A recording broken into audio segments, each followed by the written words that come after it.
Ang pagiging breadwinner ay ibang klaseng hamon ng buhay. Noong na-interview ako sa Philippine Star tungkol sa aking buhay at sa negosyo ko na Carry One Creations na kung saan nga ay nag-engrave kami ng mga personalized wooden keychain, ang pinakapinili nilang angle yung pagiging breadwinner ko.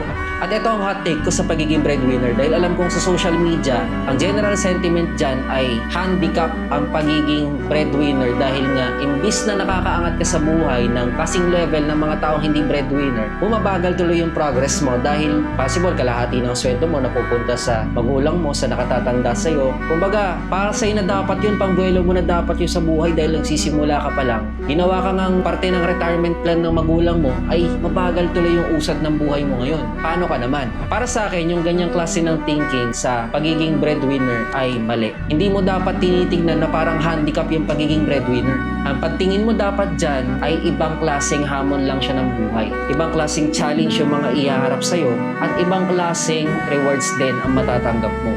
Nasasabi ko tong lahat dahil nandun na ako sa other side. Kaparetire ko na yung dapat mag-retire at naitira ko na sa magandang tirahan yung mga dapat itira sa magandang tirahan. Yung mga magulang ko, nakakapunta na kami sa mga gusto naming puntahan, nakakain na namin ng mga gusto naming makain, nang hindi ako nakakaramdam ng, alam mo yun, yung itch sa sarili ko na para sa akin na dapat to eh. Hindi na. Masaya na ako ngayon dahil nagagawa ko yun sa kanila. Yun yung other side ng pagiging breadwinner. Ibang klaseng hamon ng buhay and not handicap.